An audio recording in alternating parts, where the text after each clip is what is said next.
Afternoon. This is Mrs. Kasperzak coming to you. Well, I can't say live, but recorded from my laptop. And as you saw in the classroom announcement, I am not there today. And I didn't say anything last week because I wasn't sure what my schedule is going to pan out to be, if I was going to be here today or not. And I am not going to be here the rest of the week because I have a medical thing going on tomorrow and I have a little bit of recovery on Friday. So, and I had to leave early today for that. So, anyways, unfortunately, was not able to be there today or Friday, and I'm going to explain kind of what we're doing. So you get to listen to me instead, and this is very reminiscent of teaching during COVID, which were not the greatest pleasant memories, but I actually did enjoy making these videos. You probably didn't know that I have a YouTube channel. Unfortunately, don't get any, sponsorships or any money off of it, but feel free to look back at my YouTube channel, and it's mostly like U.S. history lectures. But this is how I taught during the seniors. It'd be your freshman year, 2020 to 2021 school year. Anyways, so I'm on a program called Screencastify, and it allows me to record my voice along with recording my screen. So, what fun we can have. So, it's like I'm still right there in front of you, except you have the advantage of being able to pause or rewind. You can't fast forward though. That's only you cannot fast forward my lecture. But you can stop at any point and come back or rewind if you need to hear something. So, all right, let's get started. I just want to point out a couple things for the week. Obviously, I just said I'm going to be out this week. I have a little, I have a laser pointer. Oh, that's cool. I haven't used that before. Oh no, see, I can't use that because I'm going to get like ahead of myself.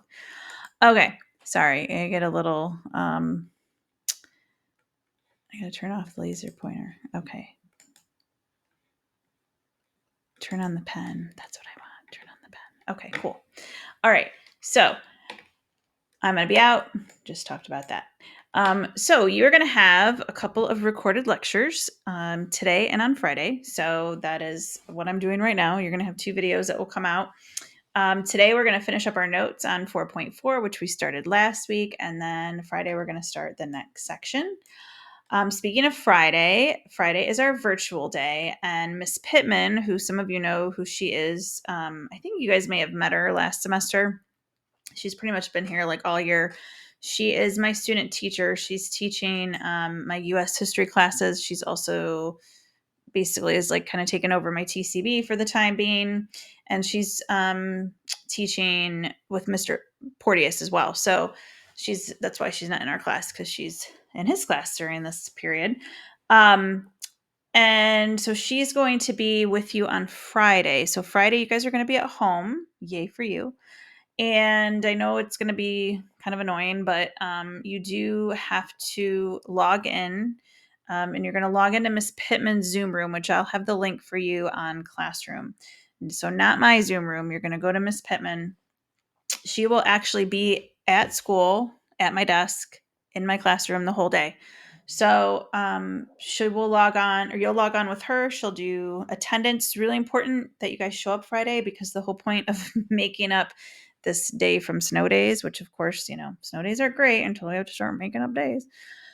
The whole point to make up the day is that you guys are here so we can take attendance and have a little bit of class time. If we don't have enough attendance, then it doesn't count. So make sure that you do show up for Friday. So 1:46 is when period 4 Blue Day starts, and that's a Schedule 1 on Friday. So mark that down. Miss Pittman, 1:46. Be there or be square. She is going to take attendance and give you guys the rundown for what you're going to be working on Friday. Also, okay, it is Q3, but we are at midterm already. So it is midterm. We are about, that's a spelling error. There should be an E there. We'll just do an E. E. That's horrible. Okay, check PowerSchool if you have not checked your grades. Midterm we've got a few more weeks, and then it'll be Q4. So those of you that have some missing assignments, which there are a few of you that do, this is a great week to get caught up and get those in for late credit. There's going to be a gerrymandering video. Yay! That's going to show you sort of the ins and outs of gerrymandering. It's entertaining. I think you'll like it, and it's pretty interesting. Ava and Annika, you guys probably watched that last year in AP Gov. So check it out again, though, because it'll be a nice little refresher. Rest of class today, any time left. If you still need to finish up the end of the USSR assignment, I'm going to give a little extension on that since I'm not there today. You'll have a little bit of time to finish that up. So as long as you have that in by Friday, that won't be considered late. So finish that assignment up and upload that to Classroom. Our test, you're going to see a little bit of a change. Lucky you guys, because I have to push it back a little bit. Since I'm not there today and I won't be there Friday, I'm actually going to push our test to next Friday because next week we've got the weird schedule with the ACT day. So I'll be back Monday, but Monday is a gold day. Tuesday is a no color day because we have the ACT, and seniors, you guys won't be there on Tuesday. Wednesday will be a blue day, so I won't see you until a week from today when you're listening to this. So that gives us time to sort of wrap up stuff that we need to wrap up, and then have the test Friday. Okay, we'll have the test Friday. All right, so that is the 1st of March. The 1st of March. Woohoo! So write that in your planner. Unit 4 covers chapter 7 and 8. I will tell you, because this is political geography and we're following the AP curriculum, most of the questions will be from chapter 8. I do encourage you, though, to start studying right now. Look over chapter 7. Don't ignore it. There's a lot of good vocab in there. You're going to see, a little bit of stuff trickled in that test. But definitely spend most of your time studying chapter 8, which is the political geography, and, of course, the class notes and things that we're taking today. Okay. Let's see if this will let me. Oh, there we go. Okay. All right. Real quick before we get into this, you need to have out your notes. Nope, not those. These. Okay. Your notes. Unit 4.4, Geography and Power. We started last week. We did this whole first page together. We are going to start here today with the second page. So please have those out. Again, you can stop and pause and rewind at any point. I will tell you what's going to be a little bit different than in class is that this is going to be more of a lecture, meaning that I'm going to talk more. And there's going to be notes, of course, but you're going to want to jot some of the things down that I'm saying because not everything is going to be on the slide. Let's see, where were we at? Okay. Are online. So we were here. We talked about political power, or I should say, we are discussing political power and how that is expressed geographically. And we talked about territoriality. It's always a tricky word to say. Neocolonialism. And we looked at an example of that, which was China and Africa. And now we're going to move on to shatter belts. So you guys did a case study last week about shatter belts. So this should kind of sound familiar to you, but basically a shatter belt is where there's a region that's kind of caught between two powers that don't get along, and it's considered to be that buffer zone between those hostile states. Okay, the buffer zone between the hostile states. So think about like contemporary shatter belts, if you can think of any. Maybe some that we talked about, hint, hint, in our culture conflict projects. There's also quite a few from history. So some of those you did in your case study.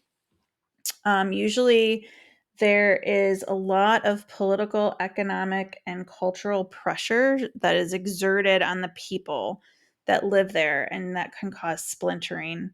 And that splintering is usually happening between different ethnic, religious groups, or potentially like linguistic diversity, meaning that they speak different languages, and so they kind of split into their own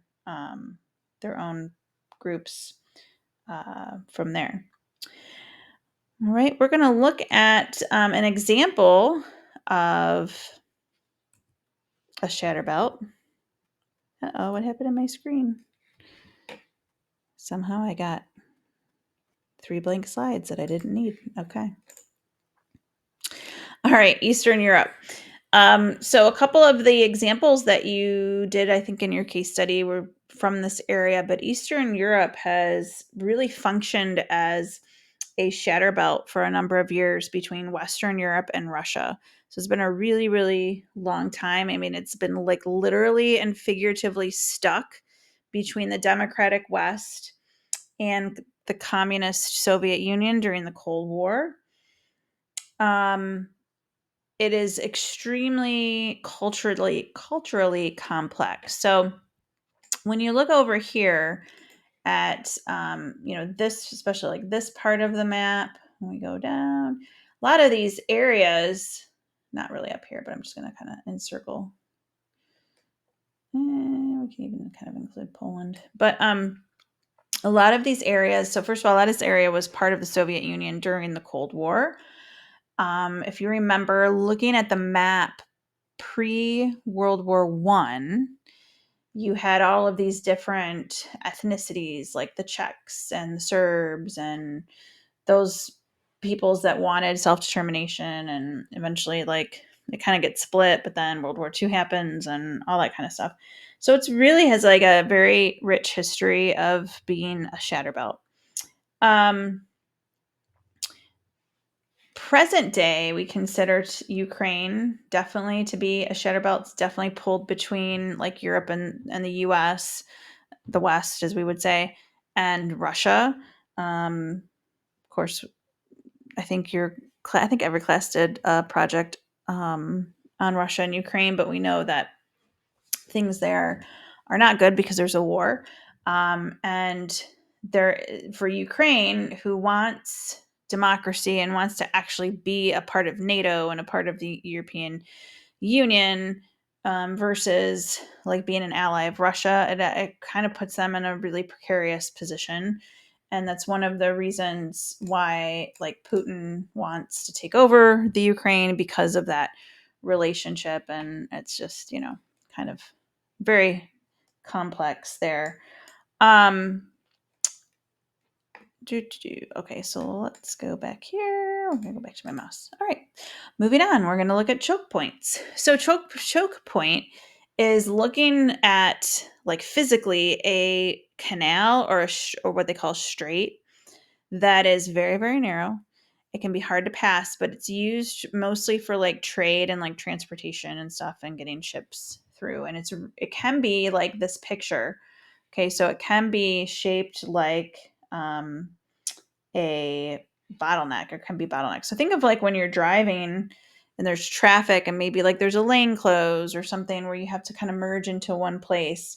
That can really affect obviously like congestion and traffic, but when you look at it from a shipping perspective, it can slow down trade. There's a lot of competition sometimes to use that particular strait or canal. And the example that I want to talk to you about today is the Suez Canal. So think about the map of Africa. Okay, remember we got our little map of Africa. And back in, what was that, 1884, when we looked at the Berlin Conference, which is when all the European powers kind of divided up Africa and they made all the borders. So this area up here was mainly controlled, do you remember, by the French. Think back on that map. What was it lacking up in the north? Okay, what is mostly the climate up here in northern Africa? Got the answer? Do you remember? Okay, it's desert, right? So it lacks any waterways, unlike down here in Central or Southern Africa. This up here doesn't have much. So the French built and invested money. It was mostly like over here towards in Egypt. Um, built this or had this big project, and it kind of seems weird. Like, why would you want to like put all this money in a desert? Well, they had to because they needed that um, a way to transport their goods. It's the only direct connection between the Red Sea and the Mediterranean. And even now in modern day, it is a hub for global shipping. So it is still a very important area. It can also be a very, I guess, it's influential. So it can present itself sometimes as a prime target for feuding states. So there can be, fights over who gets to control it. But we saw actually recently in 2021 what can happen see how I'm going to switch colors here. See how in this area, so the Suez Canal, right? It's pretty tight, okay? There was a ship, and I don't know where in the canal it was, but there was a cargo ship that got lodged and actually like stuck, and it was blocking the Suez Canal. This was in the summer of 2021. And so nothing could get through it. Um, it was a pretty big holdup. I can't even remember now how long it was stuck. It was maybe a couple weeks, maybe a month. I don't know. It was for a while. It did not help the fact that we were just kind of coming out of a pandemic and we already had issues with the supply chain. And this is a major shipping hub for the world. And so this is blocked. Um, and it had a lot of global consequences. So, because it slowed down and pretty much stalled trade, there was a loss of $9.6 billion every day that canal was blocked. So, that's pretty significant. All right, and that's a choke point. So, we have one more section to finish, but if you have any questions about shatter belts or choke points, please jot that down as we move on to federal and unitary states. So we're still on the topic of power, but now we're going to look at more of how power is structured within a state, again, meaning like a nation. Okay. So we're going to look at these are the two main types. And when we look at the authority, or I should say power structure, these are really mostly, for the most part, like democratic nations and how they are structured. So if you've taken, those of you that have taken government, this should be a little bit of a review. If you haven't taken government class yet, you'll learn more about this in that class. But our definitions, when we're looking at authority or power in a federal state, the authority is shared. So it's a country where governmental authority is shared among a central government and various other smaller regional governments. I'm going to say that again because it's kind of long. A country where governmental authority is shared among a central government and various other smaller regional authorities.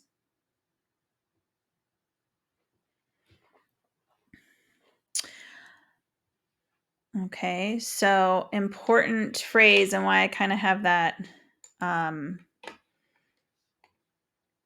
I have that separated is that the authority is shared.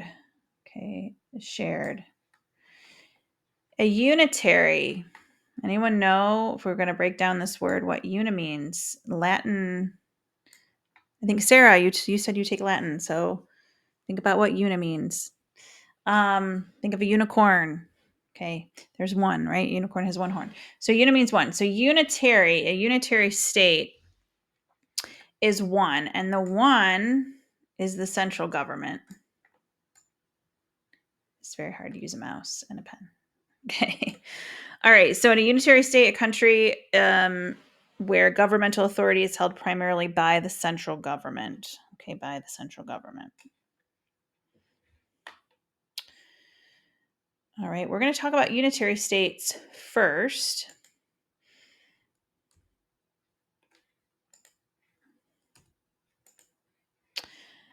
All right. Let me give you an example. Oh, hold on. I got to go back up real quick here. Make sure my tablet mode's on because I can draw you a picture.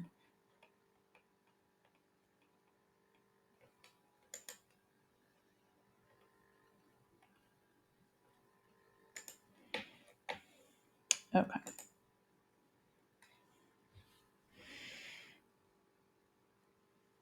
Maybe. Get my pen up here. There we go. All right.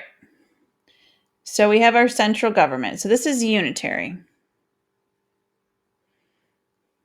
Feel free to draw along.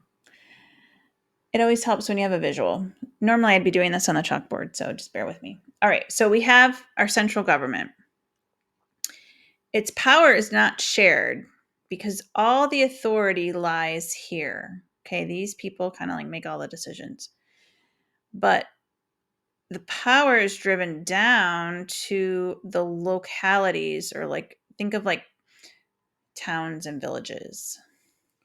So I forgot to ask you this before, but think about like the United States. Okay, do you think that the United States has a federal or central government? I shouldn't say central government, or a unitary government. We're actually a federal state, so we'll get to us in a second. I want you to think about like England. Okay, England or Britain, they have a central government. So you've got like all of England, right? This is called Parliament. And so you've got all the people. Okay, the British people, they vote for their local officials, and they vote for what's called their MPs, or their members of parliament. And then Parliament decides who their prime minister is. Okay, so you don't have any sharing of powers, basically, like the whole point of my drawing. You don't have any sharing of power.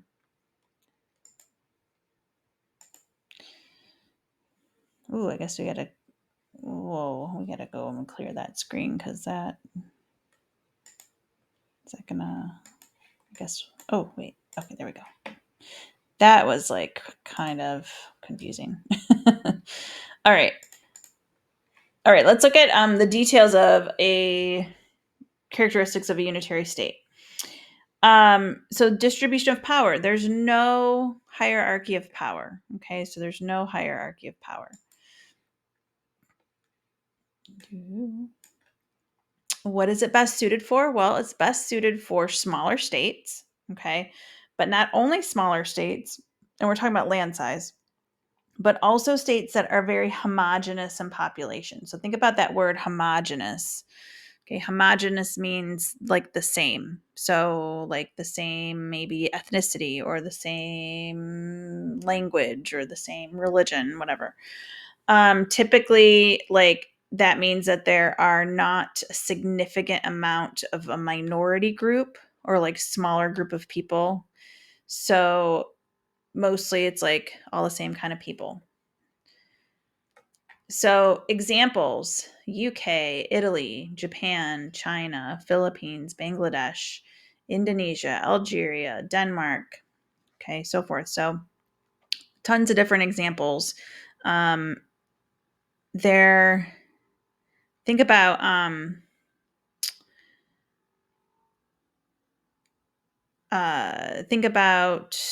again, like size, like, so land size, we're talking about like the geographic land size. But you can see like China's in there, which China obviously is like very small. So what's interesting about unitary is that unitary, as I mentioned before, like these two, federal and unitary, mostly democratic, but unitary can also not be a non-democratic state like China. So China is technically not a democracy, it's communist. Typically communist countries hold all the power at the top. Okay, they have like one centralized government. I don't think they're on the list, but like Saudi Arabia would also be an example. Indonesia, all of these places are actually like non-democratic states, but the structure of where the power is held is pretty much like a unitary state. So we can include them as well. All right, benefits and drawbacks. So with both of these, there's some advantages and disadvantages. Um, a benefit can create social unity, but again, think about like it's better for places that are homogenous. So I mean, there might already be like a social unity kind of thing happening already. It is less bureaucratic. So what bureaucracy means is like bureaucracy is what it kind of takes for the government to like implement things.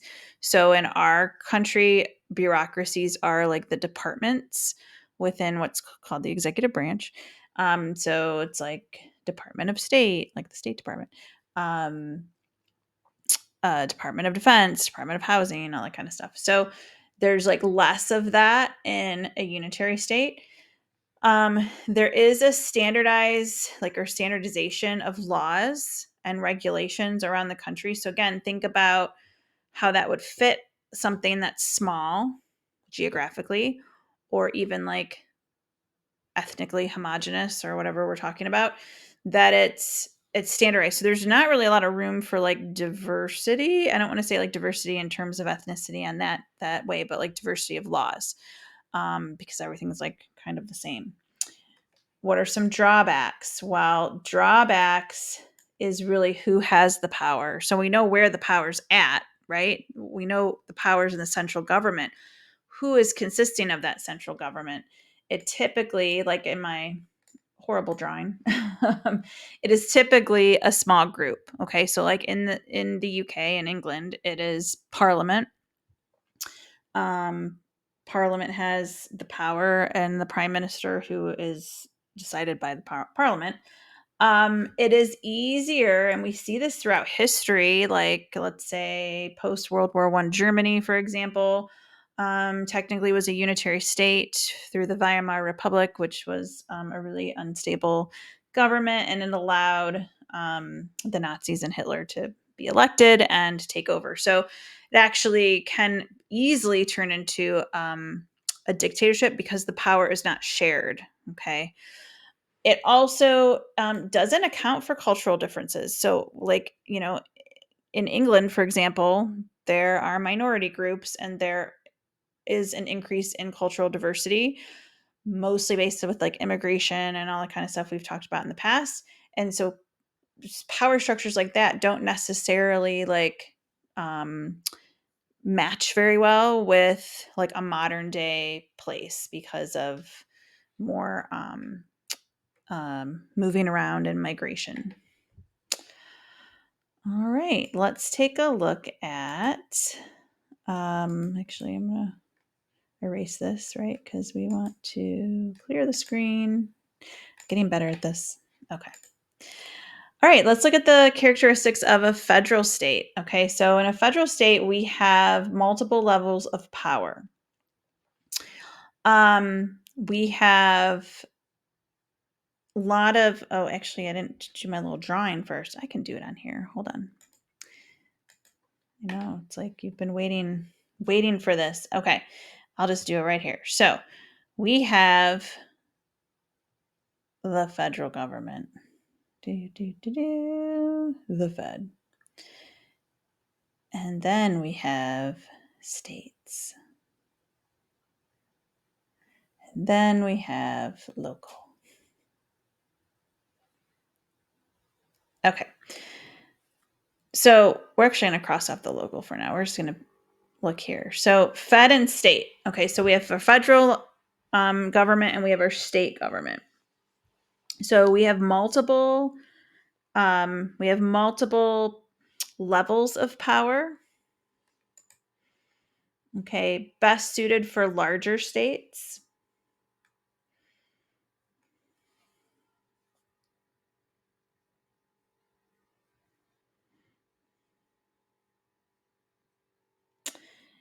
And really, states that have a lot of diversity or like different ethnic groups. So some examples are Argentina, Australia, Belgium, Brazil, Canada, and of course the United States. You can go through the list.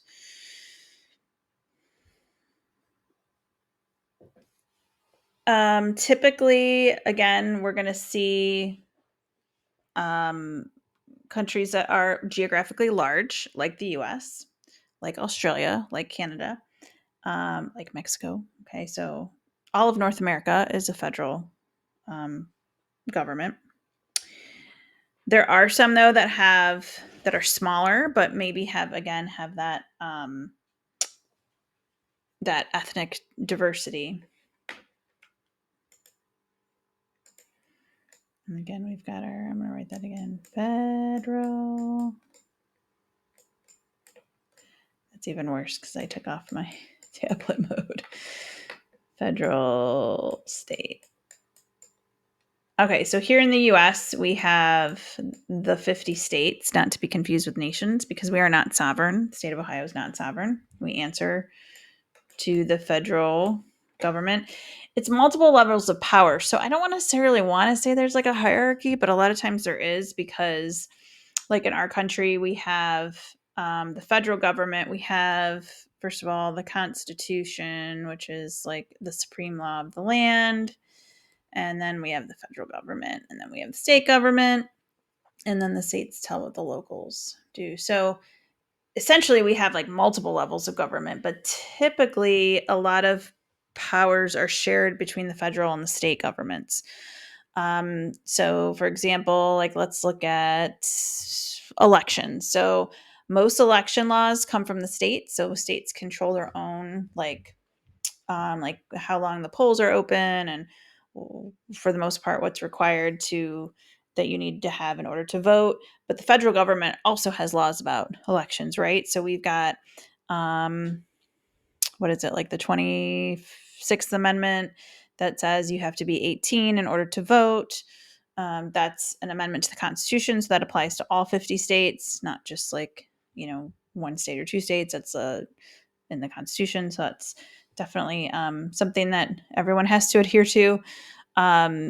They in the Constitution also says it gives the Congress um, the ability to choose the time, manner, and place for federal elections, which means like voting for the president and voting for the legislative branch. But again, that's kind of like sort of sharing in a way power for one topic. All right, now we're going to get to the advantages and disadvantages of federal states. Okay, so we have a benefit. Again, is really the biggest, I think, benefit of a federal state is that power spread out. So we know where power is, right? So power is divided or shared between a federal and a state government or a local government. But it's spread out so much that like one single person doesn't have too much. Okay. It can be very responsive. So think about like how big a country is, whether it's the US or Canada or Mexico. It wouldn't make sense to just have that unitary government because it's so geographically large. So like because we have state governments and local governments, government's able to be more responsive to the people's needs. It can make approaching cultural differences much easier to be addressed and more effective than just coming directly from like the top. We have a lot of opportunities for direct citizens to have direct contact with their government and to be involved in government. So I know a lot of you have been asking me about the posters on my sideboard. Like, why are those up there? What are those for? And that's for my government classes.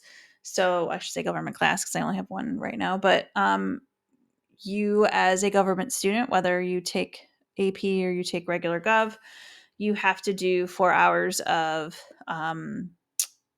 like participating in government. So part of that potentially could be attending city council meetings, school board meetings, and that's what the posters are for. So that's an example of a benefit, is that you as a citizen have more opportunities to involve yourself in government than just like at a federal level. I mean, most of us will never really like be involved at a federal level in government, but definitely like local and state by a lot of things that we do. What are some drawbacks? Well, inequality can happen between different regions. So different policies can be in different places. Same issues or policies on the same issue can be contradicting and could lead to confusion. So look at that from, I'll give you an example that you guys can probably relate to back during COVID.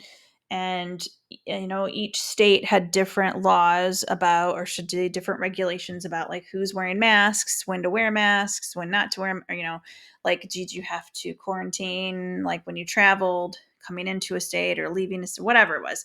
It was a little confusing because all the states could like do it the same way. So sometimes depending on what it is, it can be better if it comes from the federal government because then it's like applying to everywhere, like all 50 states in our case. But sometimes it doesn't make sense for that to happen, right? Because especially in the US, we all like geographically live in different areas. We all have like essentially different like needs. Things that happen here in Ohio may not be happening down in Arizona. It could be like climate is different. I mean, there's a lot of differences. So it makes sense that we have like our own state governments that kind of help do that. But you have to like kind of balance that between, um, is it something that eventually is going to like every state would have a similar law? And then if that's the case, then it probably should be something that goes through like Congress versus like local or state. Did I have? Oops. Oh, I do have two more. Okay. So let's take a look at this map quickly. You'll see that in the green, these are the places where there's a federal like division of power, and then blue's unitary. Um, Most of the world actually is a unitary state. So if we look at like the list of the complete list of those that are unitary versus those that are federal, we're going to see a lot more unitary. Um, Again, some of the places that are highlighted is like, whoa, like Russia has a federal state or China has a unitary state. Again, it's definitely um in terms of like actual how it all works, it works better in like a democratic state, but there are places that have the power divided in like a unitary or federal system. It's not it's they call it, like in your book it calls it like non-democratic. So that could mean various things. That could mean communist, that could mean it could be in a dictatorship in a unitary situation. But mainly we're going to see these in like a democratic type of government. And I think that is it. Oh no, I have your gerrymandering. Haha. Okay, so I wanted to go to the assignment you guys did last week on intro to gerrymandering, and you had the opportunity to gerrymander yourself. And there was the election is tied, the X wins the election or O wins the election. I wanted to give you some examples so you have those just to kind of better understand the part of this whatchamacallit assignment. You could have done like this isn't necessarily the right answer. This is just like one example. Okay. So up there it says there are possible these are possible solutions, but could be others. You could have numerous others. If you want me to look at yours and say like yes or no, I can totally do that. There were a lot of different ways that this could pan out. So um again, each district, as long as you follow the directions, each district should contain 5 voters. Voters are represented as an X or an O and must be so it must be connected. So you can't be divided by any other district. And again, this is just like one thing that could have been a solution. So take a look at it, compare yours. If you want me to look at it when I come back, I can. So, all right, that's all I've got for you today. Again, watch the video on gerrymandering. Take this time to look at Power School, get your ducks in a row, start studying for the test next Friday, and you will hear from me this Friday, even though you won't see me. I will see you guys soon. All right.